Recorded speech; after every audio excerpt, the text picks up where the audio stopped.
health is, again, turning our youth. Another top collaboration that I think we feel very good was part of this, Better Together. And it's really exciting to start to see that, when you start to bring together all the different parts, what we can do. Because we can do a little bit individually, but together we can do it. So, we have to see the work, and thank you very much.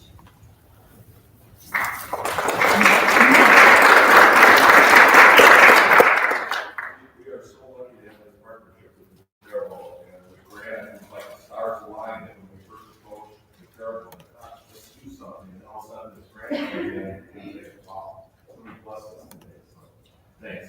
Well, let's introduce our panel of experts. Okay, and they'll give a brief thing. To my immediate left, Bridget Todd Robbins. She works with Lacrosse Youth System of Care. It's a shared position between Lacrosse County Human Services and the School District of Lacrosse. She provides interventions and supports for area youth who are at risk of entering the youth criminal justice system. To her left is Sarah Jackson. Sarah is a community school coordinator at Hamilton Elementary School, and so she's working with that community school, and a lot of the things that she's doing are related around youth mental health in that area too. And then Brett Knudsen, who's also a football coach at Caledonia. Brett works for, as president and CEO of Purpose Recovery Services, a behavioral health clinic based in downtown Cross. Brett and I have known each other for a long time. So with that introduction, I would like each panelist just to get a little bit of what they're, a little bit about themselves and what they're doing and so forth, and then we'll open this up for discussion. So, Richard, are you ready to go? Okay. So in my position is called Youth System of Care Administrator, and about 6 years ago, it was created as a direct response to a data analysis that we did on our juvenile arrest data. And so essentially what we found out was that about 25% of youth arrests were occurring within our schools. And as we, talked to school resource officers, administrators, individuals working with youth in our community, we discovered that oftentimes, based on behaviors that were occurring in our schools, we were referring kids into our youth justice system because they needed help. So our mindset was that, all right, if we get them a social worker, then we can get them linked up to mental health services and other supports that they need. So my job is really intended to kind of prevent that from happening. So now when behaviors occur in our middle schools and high schools, youth are referred to System of Care. It's a voluntary program, and essentially what we do is we meet with families, and we really we do some assessments and really determine what the needs of those youth are. And so oftentimes it's building relationships, helping with basic needs, and oftentimes really linking youth to mental health services that they need. So helping families complete paperwork, setting up appointments, taking kids to appointments, and so on and so forth. Some of the other work that we do is really around helping family units understand trauma and how that in turn kind of affects the family dynamics, and how trauma is oftentimes kind of handed down generation to generation. And so System of Care helps with kind of facilitating moms groups, and Monday night I helped out with a men's group at Hope Restores. And we show the film Resilience, and we just have really deep discussions around adverse childhood experiences and what does mental health look from through a cultural lens, how does it look through the family cultural lens, and how do we create and develop skills in our parents and also in our youth. So typically I work with about 80 youth in a school year, and basically what I'm seeing this year post-pandemic is about a 35 to 40% increase in referrals. And when I look at those referrals, essentially I'm seeing a really significant increase in physical aggression and kids just being really dysregulated. I also noticed that we're seeing our girls have been especially affected by pandemic that I personally think is related to social media and some of the inability to and kind of lack of skills in how to relate to some of the social media conflict that's happening. And so there's many of us out in the community, and I see a lot of my colleagues and youth partners here in the room. We're really trying to dig into that and really determine how do we best meet the needs of our youth. And I'll hand it over in a second. The last thing I just want to say is we are seeing a huge gap in our ability to get youth into therapy at the moment. There's just wait lists. All of our mental health therapists are just booked for weeks, months on end. And so we're trying to figure out what to do in the meantime to really fill that gap. So I will hand it over to Sarah.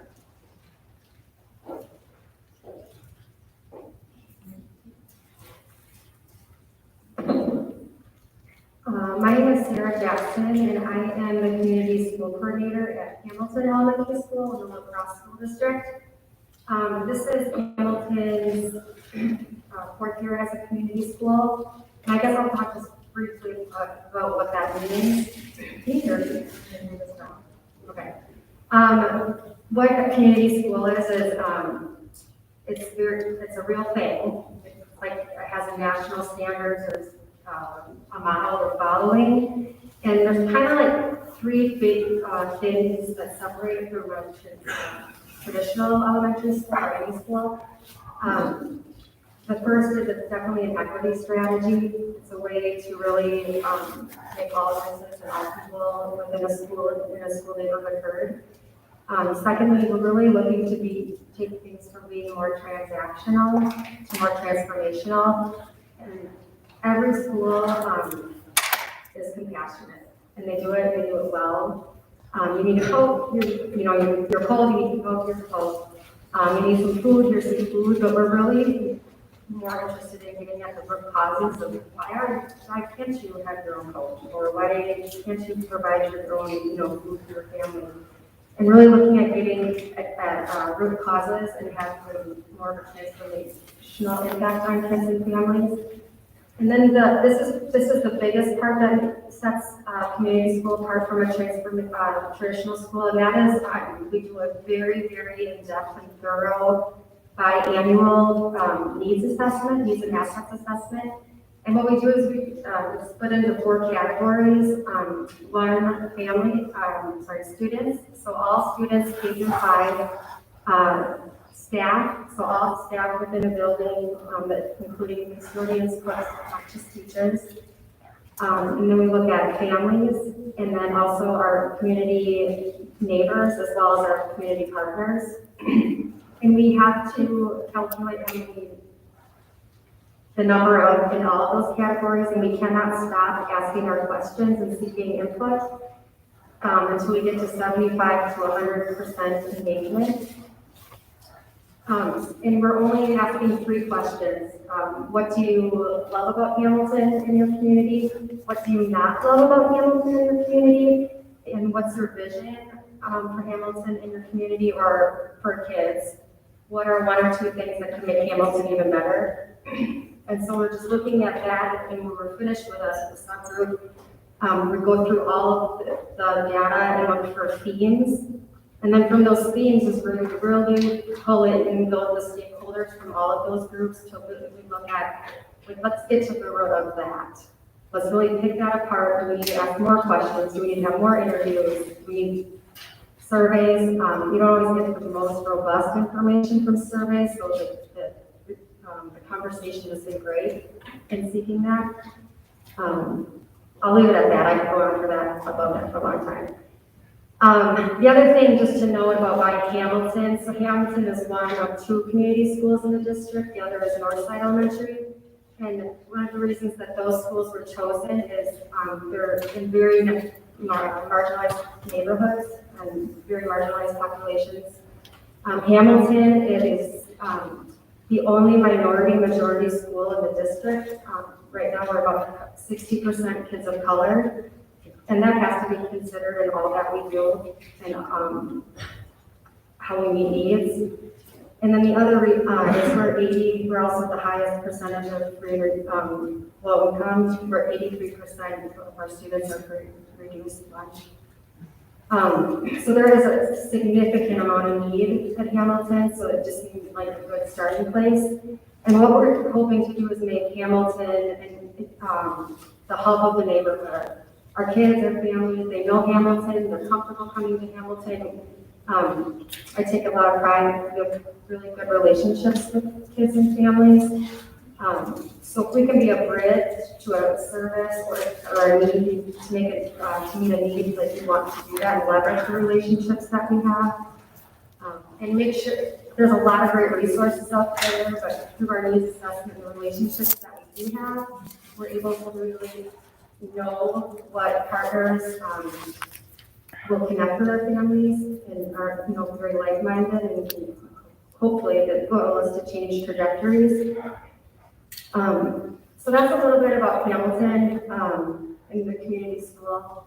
I have been in the neighborhood. I was a neighborhood social worker prior to coming to the school district about 4 years ago. I was the neighborhood social worker for Washburn, Palo Cove, Hamilton for about 4 years. And prior to that, I was a social worker for La Crosse County for 12, 13 years. I thought I had seen it all in those 12, 13 years, but I didn't have a clue. I did not have a clue once I was embedded in the neighborhood, because it's many of the kids, many of the families that systems don't know what to do with, and so we often just pushing them aside. And I will also add that being in the neighborhood and having such strong relationships with many of the kids and families and partners, things are far worse than I have ever seen, ever. And I started working in this field in 2003. So I'm in an elementary school, so pre-K through 5. Our kids, and I can speak to Hamilton, Washburn, Palo Cove. Our kids are suffering, and suffering worse than I have ever seen. And what that looks like, it seems like there are two extremes. And there's not a whole lot in the middle. It's your quiet internalizers, they're suffering, but the loud ones get a lot more because they're right in your face. And then there's the other extreme. And what that looks like in an elementary school, it's a significant physical aggression. Many of our kids go from 0 to 100 and like that. And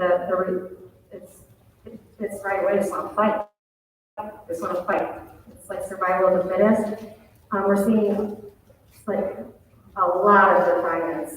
The kids just really like, no, I'm not going to do what I don't want to do. So that's just it. And that doesn't always work. A lot of opposition. We're seeing just the impact of trauma in kids. For a lot of our kids, it's been kids raising kids for 1.5 years plus. So just the loss of social skills, emotional skills, social emotional learning, you can see that has been absent. So then therefore, in terms of just tolerance for frustration in social settings or with peers, it's like you're constantly extinguishing something between kids. We're seeing, I really can't just speak enough to the anger, and that's a secondary emotion. And so what's really driving that? And it's been hard to figure out because there's so many dynamics, and young kids need their parents to do well for them to do well. So it's been a tough year so far. We definitely need more providers that can really dig deep into the trauma specifically. It's not just anxiety, it's not just depression. In helping kids to like, they don't have the words for the, just the emotional literacy, they don't have it. And you can teach and try, but when you're in survival all day, not much of that sticks or retains. So I guess I'll leave it at that. We are also seeing in like our 4th and 5th graders already, just lots of conversation and talk, and not a ton, but I know it trickles over to you, but a lot already experimenting with some pretty significant drugs, street drugs.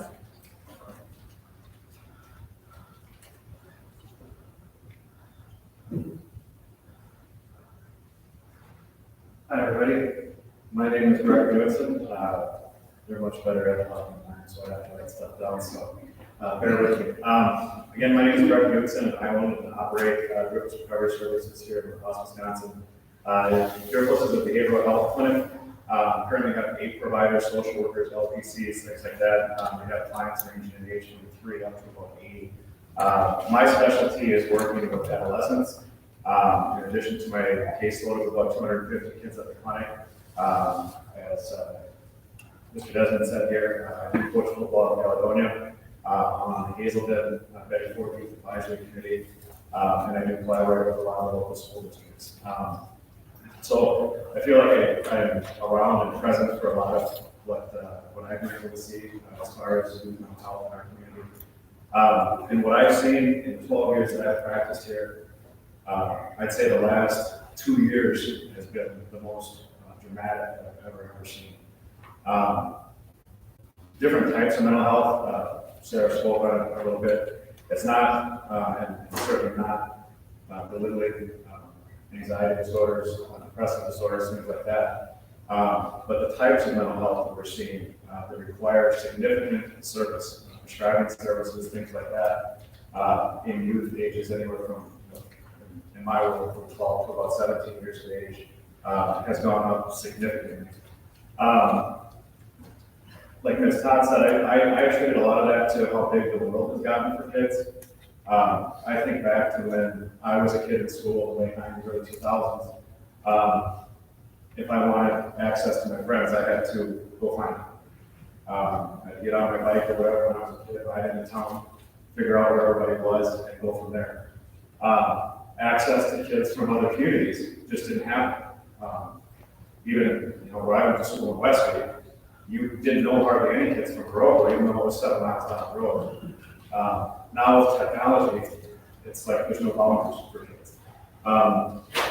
You fall into the world of the pandemic, where you take away, obviously both learning academics is very important for kids, but what was taken away from the kids for 2+ years is that social and emotional development, that connection with their peers, that face-to-face contact has been absent. And in the presence of that absence, you have a lot of kids that just fall apart. And I don't know any other way to say it than just fall apart. Just some quick statistics here, and I mentioned it because my clinic's numbers mirror some of these statistics, but 12 to 17-year-olds, summer of 2020 compared to summer of 2019, according to the CDC's morbidity and mortality reports. Suicide attempts in emergency room up 50.6%. Our staff has seen about a 60% increase in severe mental health at the clinic. 22.3% spike in ER trips for potential suicides by children aged 12 to 17. Again, in the summer of 2020 compared to 2019, that number continues to go up. We're not exempt from that here. I had 2 young ladies in my clinic yesterday that lost their 16-year-old friend to suicide in the school just outside of our district here this week. Unfortunately, this is becoming something that's about an every week thing, unfortunately. We're not seeing it just at the high school levels. We're seeing it at local universities. It's become very, very chaotic. Again, I think a lot of that has to do with access. I think technology is a great thing at some point, but I think what a lot of youth will understand is that Instagram, Snapchat, things like that, you're looking at somebody's highlight reel. Nobody puts out the pain, nobody puts out the suffering. And so when you isolate an entire population for the extended amount of time you have, they're feeling what they're feeling. And they're looking at somebody's highlight reel on Instagram, and if that's real, that puts them in a pretty raw spot. Drugs, access to that. I've got kids in rural Chaseburg. A lot of people aren't aware of what that is. But I've got kids in rural Chaseburg that are getting heroin delivered to their farm via the United States Postal Service. These are the things that are available online. And when we give young people access to that type of technology for the extended amounts of time that they have, the decay is there. So, one person I do want to introduce, Harper Reese. She's a friend of mine. She's very involved in the mental health world of youth, and I figured if we're going to talk about youth mental health, I want to learn more. So I'll introduce her now.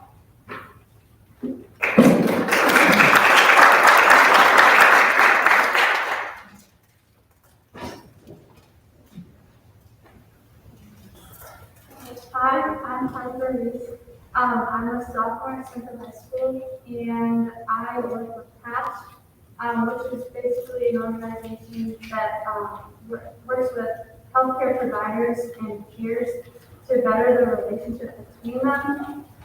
I think what I'm seeing in my school, I ask a lot of my friends about like the main source of like their stress, and I think it's mainly like the pressure at school to get good grades, the amount of homework that we have, and the amount of tests that we have.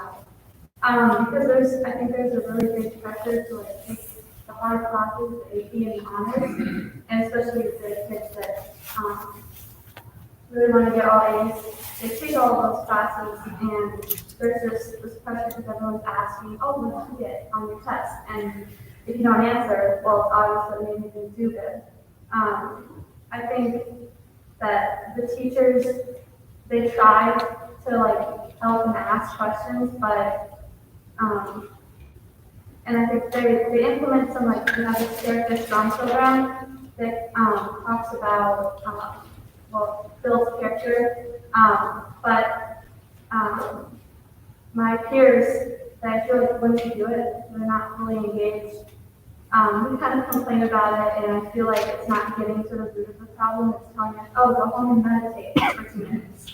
Well, the average high schooler probably isn't going to know, number one, how to meditate. It takes practice, and to tell them to go home and do that, I think that's probably in the lowest priorities of theirs.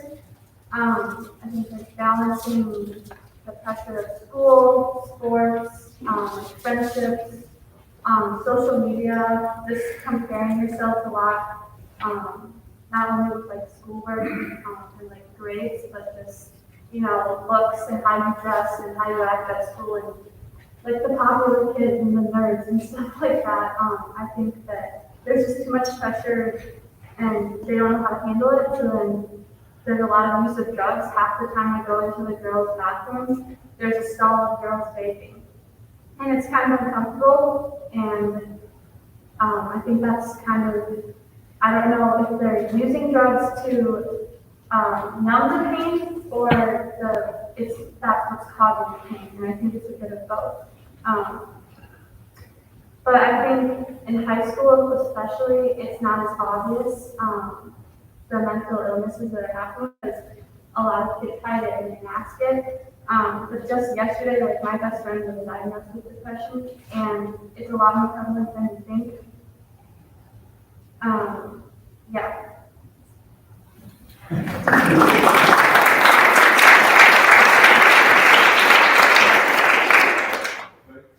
All of you. I remember when the mental health coalition first started, its sole purpose at that time is we got to talk about this stuff. We can't continue to brush things under the rug. And let's get out there and normalize these issues. And our panels have done a really good job saying, hey, here's what's going on. We can't sweep it under the rug anymore. And so it sounds a little grim. I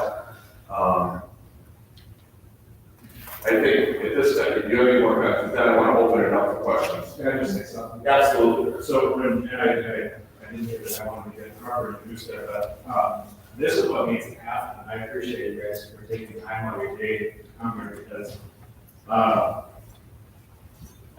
say jokingly, but sometimes seriously too, that, you know, we have mental health months and mental health awareness days and stuff like that. Mental health is so much bigger than putting a sign in the front yard and saying, I support them. No.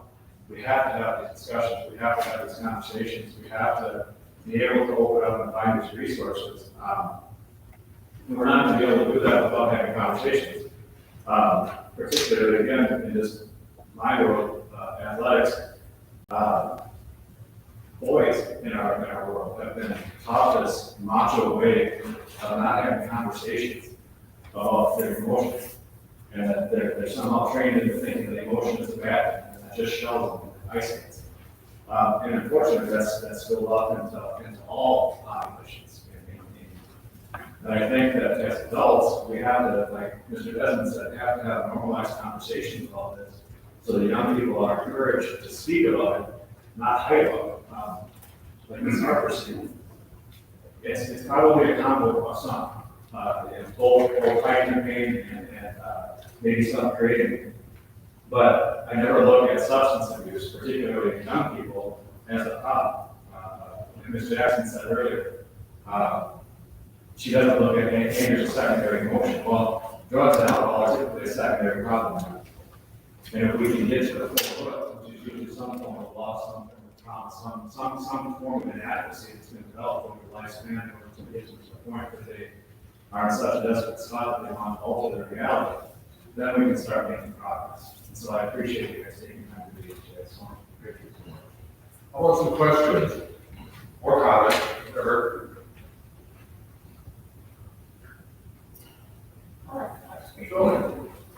So given the lack of accessibility to services right now, as experts, for those of us in the community on a regular basis, if we run into a kid or an adult or anybody who needs help badly, what would you, if it was you, what are the first 3 things you would do? What would you tell us to do if you run into someone who's in dire need of help? What do you guys think? Just whatever suggestions you guys have for people in our communities that would run into somebody who's suffering and needs help. Where do they start? Where should they go? Can you use the microphone? If you have an help, I'm trying to hear or do you want to use it? Yeah, that's right.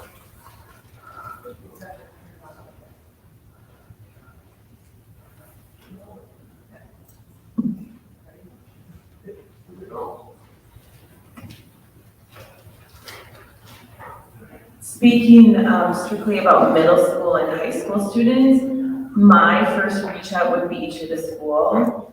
I really feel because students spend so much time at school that somebody is gonna know them, and even if they're not connected to a caring adult at that building, they will figure out who to contact to try to make that connection. Is it system of care? Is it someone at Boys and Girls Club? Is it someone at the Y? Is it someone,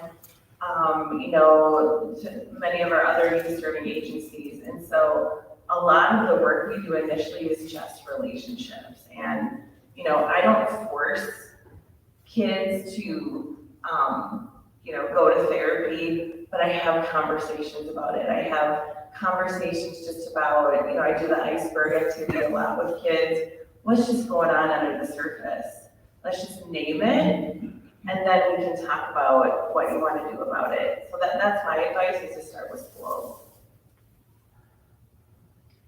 I would echo what Bridget said. We see kids 8 hours a day, and we know most often, I can say everybody in Hamilton knows the ins and outs of all the entire family, the entire neighborhood.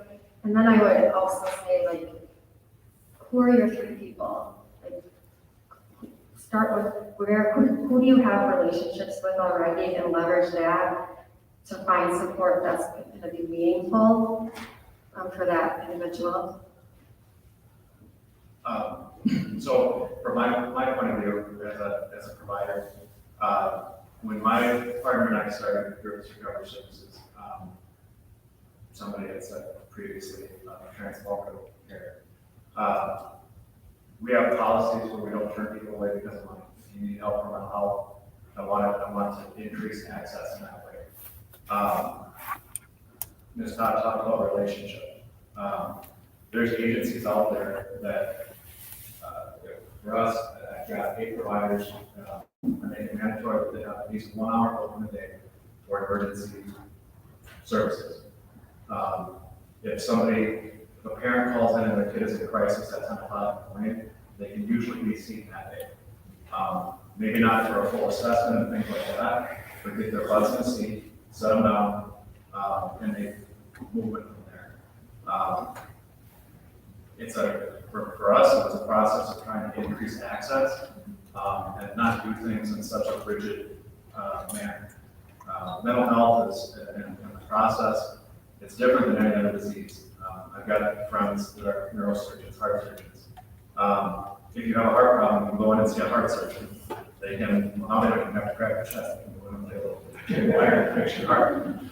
Mental health is different than that. It deals with perception, it deals with our realities, it deals with our environments, it deals with how we interpret all of that. And in order for a person to open up about those things, you have to build a trusting relationship. The first conversation is not going to go really well when we trust them, talking about insurance and money. We try to avoid those things. My grandpa always said to take care of humans will eventually take care of you. And so that's kind of the model we try to run by. So the other agency that I would encourage you to reach out to is Great Rivers 211. They're a wealth of information, just 211, just like I dial 911, just dial 211, and they can take up a bunch of research for you. And I would say that, to add on here, that first of all, 211 is maybe the most underutilized service in this community. It is the Webster Dictionary of services in the La Crosse area. Comment on the relationship piece. I was with the Boys and Girls Club, and I see some reps from the Boys and Girls Club. I'd like to hear your perspective on this, but our whole thing was, and I can think of a kid in particular, high-risk kid, all sorts of issues, drugs, jail, all those things. And I had a really good relationship with him. He wouldn't go see a therapist if I paid him to go see a therapist. So my idea was, let's bring the therapist into the club, and that began to start a partnership between the Boys and Girls Club and Mayo Health System. And today we have 2 going on 3 therapists in our club. And again, it's different because these kids, for example, the therapists in the Boys and Girls Clubs, they're there to play basketball. You know, they're interacting with kids and they're developing that relationship, and it's on their turf, the kids' turf, and we found that to be, at least this is my opinion, pretty successful. So this kid I'm talking about, I would go to a therapist, Mike, I would go to a therapist if he paid me.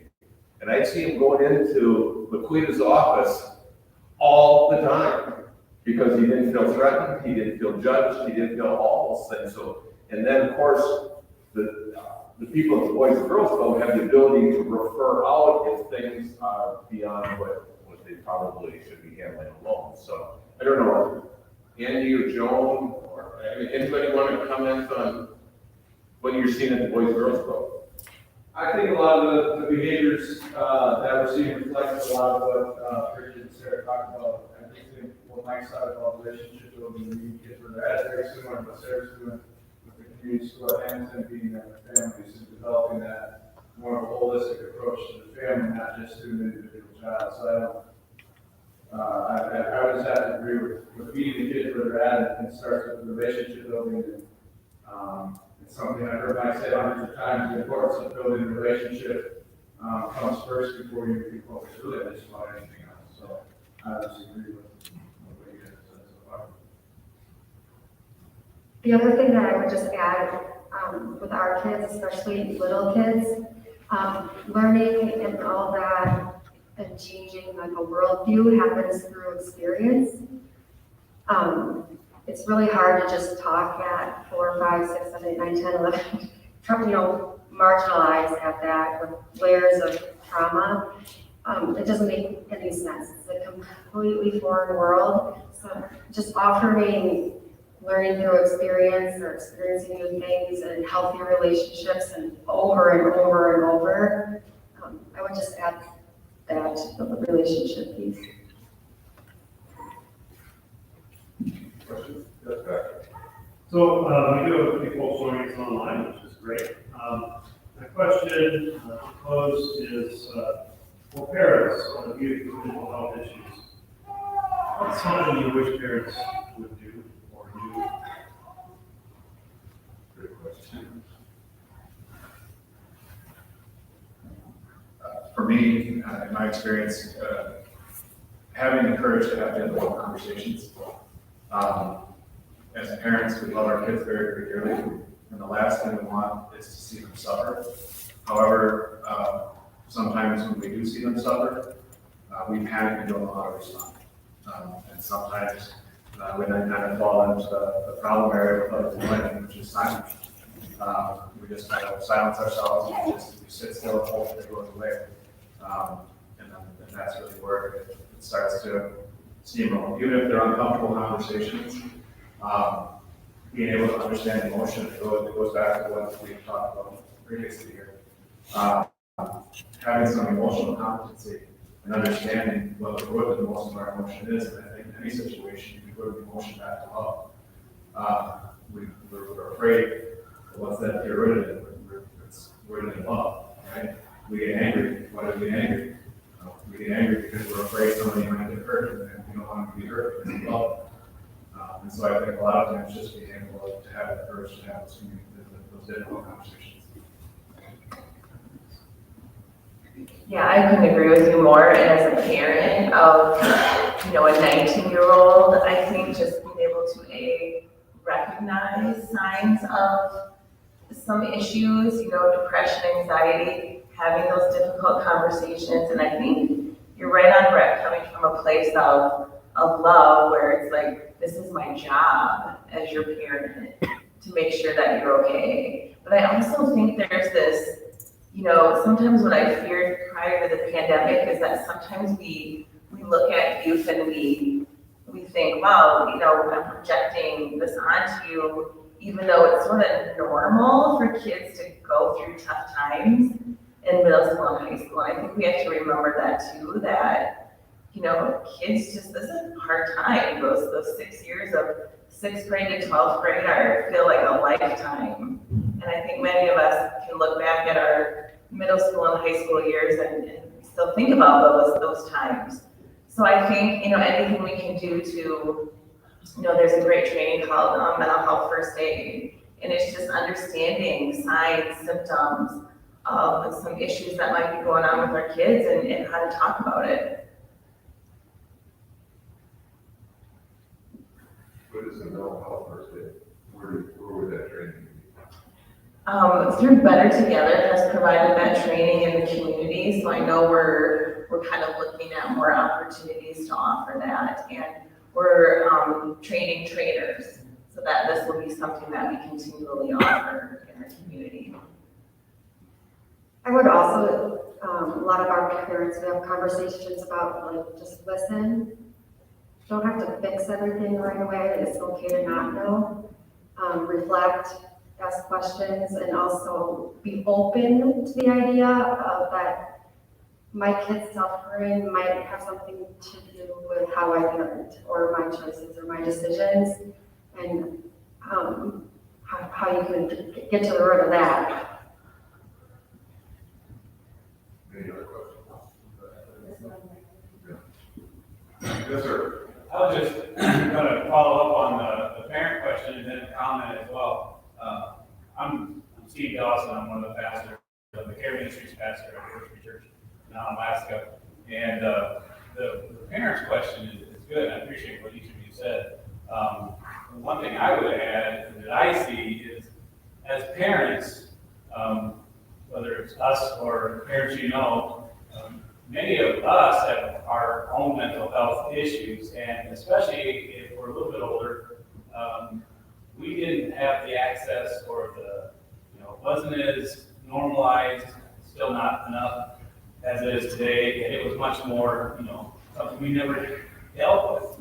Parents didn't deal with or aren't dealing with. So a suggestion, what can parents do is to seek help themselves, seek help so that they're better parents. And then also, of course, all the other stuff, like helping, loving your kids and stuff. That's a suggestion from me, that's a huge need I see. Hurt people, and we see that all the time. It's what each of you on the panel are experiencing and have discussed and are sharing is something that kind of reminds me of a quote I heard earlier this year, and I've heard it a few times, is that we have moved from a mental health crisis to a mental health disaster. That's the reality of our world, and that's my focus in my area of pastoring, and the resource crisis you touched on to a degree, and I guess I'd like to see more of that developed and discussed. Obviously therapist schedules are so far out. I do a lot of referring because I know my limits.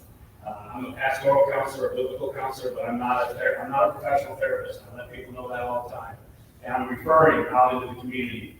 And oftentimes, that's like a very disappointing and discouraging thing for people because they're so far out, months, weeks. So there's a therapist schedule, but also a cost issue. I appreciate what Brett had said in regards to that. And not only that, if it's a crisis situation, residential places are full in the area of behavioral health.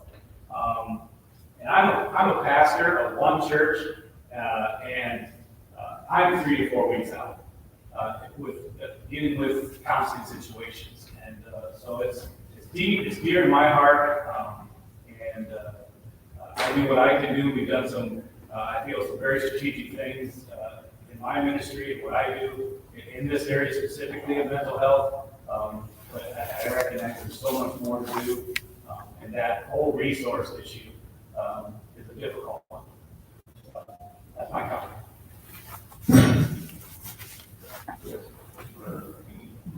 You want to respond to that? Well, yeah, I love your comments, and and I think one thing that we talk a lot about as youth serving agencies, and those really interested in helping youth is that we need to create more informal supports, and we do need to wrap around our guardians and parents. And so I think about I had mentioned Monday night I was part of a men's group talking about trauma, and to be in a room and listen to Black men talk about the culture of growing up with tough love, and you can't show emotions, you gotta be tough, and then hear the responses about, but that's not getting us anywhere. Tough love doesn't keep us out of prison. Tough love doesn't keep us from, or help us graduate. It's like love, and I go back to what Brett said. I mean, we have to learn how to love on each other to really move forward through this crisis. But, Richard, I'm glad you brought up the informal. Our mental health coalition has identified that that's the biggest gap in our community. We have 2 nationally ranked medical centers. Across county has added behavioral health people in the last couple of years like crazy. We have Boys and Girls Club, we have the YMCA, we have Pride Place, and Curtis Recovery. There are formal resources out there. Maybe we don't have all the access to them. So if that's the case, where are all the informal things? Where's the suburb where family, people are struggling, are very lonely. That's probably one of the biggest things that they face. Where's that support where they can just like do normal things with other people their age, their peers? That's an informal support. So I think at least the Mental Health Coalition has identified that maybe that's an area that we could really do some work in, is the informal support services. The other thing that I would add, just working with families, is that many of the parents that I work with or neighbors I work with, they don't have the skills to call, because it's like quite the runaround. I called my 12-year-old son to get him to start seeing somebody. I know who to call to go to bat for me, get him in. I got him in 2 weeks. That shouldn't happen right now. And I know this, and I feel bad about it, but that's the reality. Our parents, many of our parents, especially for marginalized populations, and especially if they're a person of color, aren't going to even take that risk to call. The ball rolling for 3, 4, 5. So I think helping to empower parents and teach skills to navigate that. And it can't just be like, this is what you should do. Like, sit right there, do it, model it, encourage them to do it, or do it on speaker. That's a huge, huge gap in our community right now. I'm getting some of our kids that are suffering most what they need. I don't think, I'm pretty sure something is an offer, if it's inappropriate, just shut me down, it's okay. But we have an opportunity, and this is something that I've done in my church with my volunteers. It's an official a certified mental health coach first responder course that a national organization it's a Christian faith-based program, but it's got a clinical side to it too. Some of the faculty involves Dr. Diane Langberg, Dr. Michael Lyles, among others, some of the top names in the country. But it's a $2,400 course. That's a 42-hour course that's provided, and it's fully scholarship right now, except for $54 digital technical, whatever fee, tech fee or whatever. So for $54, if you want to see me, I can get you connected in that, and it's a certified mental health coach first responder.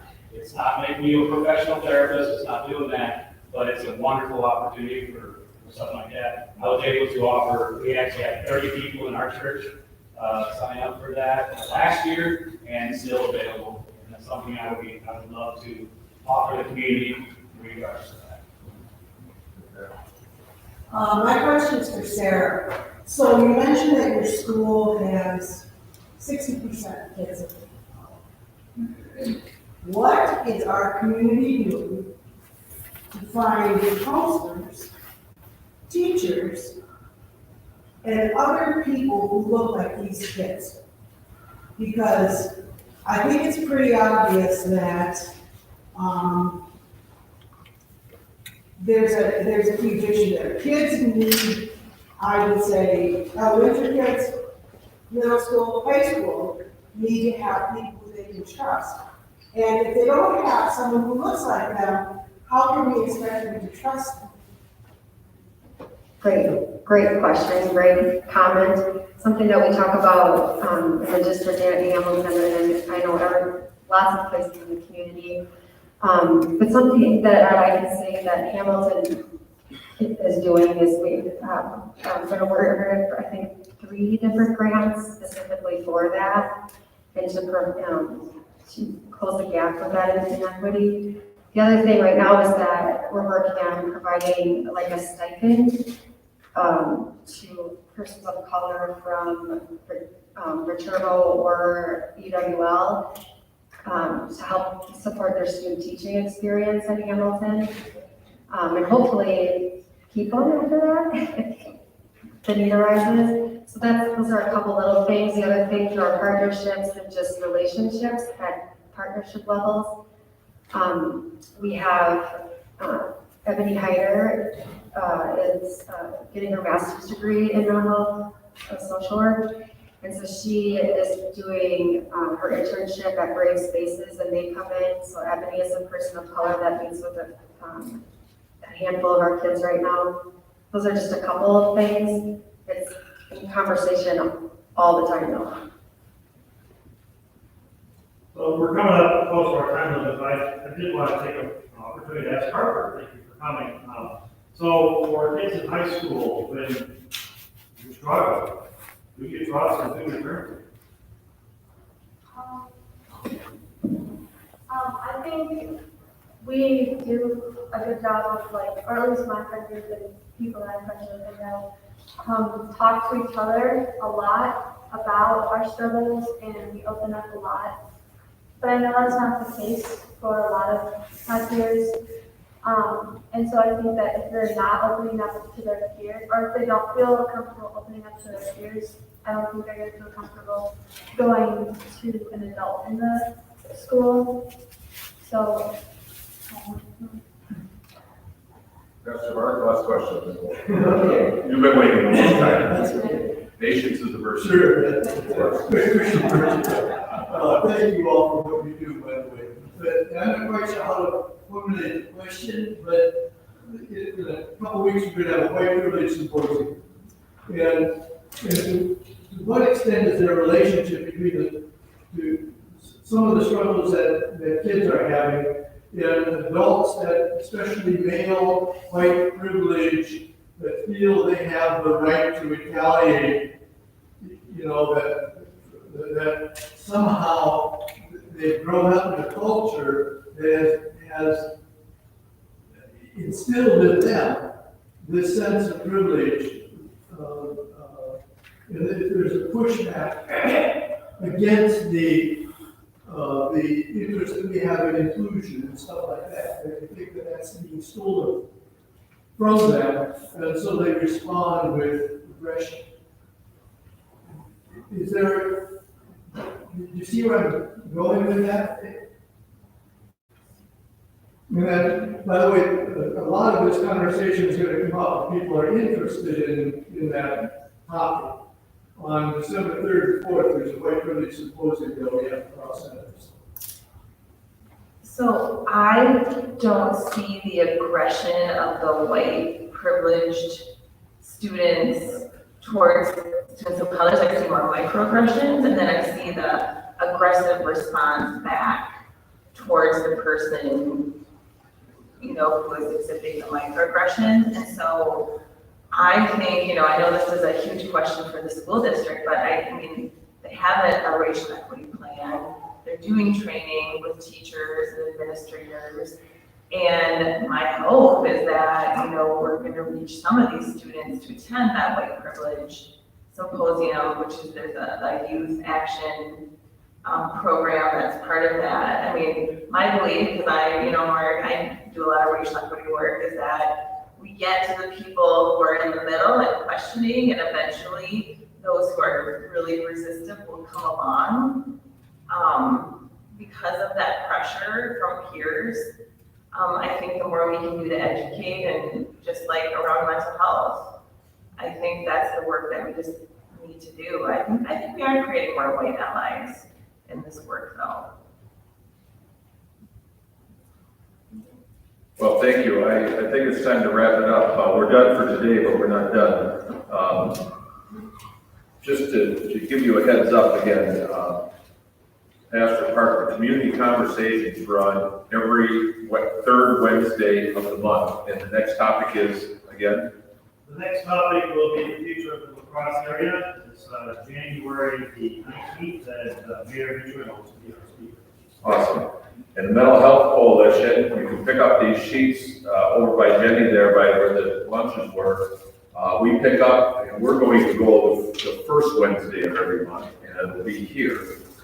Again, lunch will be provided. You are certainly, these are all free. If you are interested in these, and just a little goodwill donation offset it costs. So lunches, we wouldn't turn that down, but at any rate, we see youth mental health coming up January 5th. We're going to follow this up. And then again in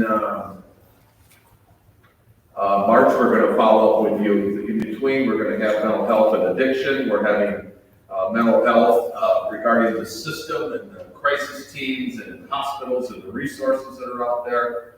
And we're also going to have one mental health in the criminal justice system, bringing in the chief of police and some other folks as well. So again, we'll be the first Monday of every month here, or Wednesday, first Wednesday of every month.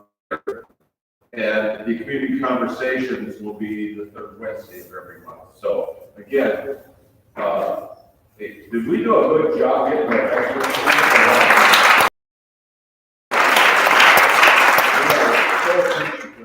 You folks doing this. You were in the trenches, as I mentioned before. You give us a clear picture of what's going on. And as this evolves, and we'll get to the point of, okay, what do we do about it now? That's where this is all going. So thank you so much.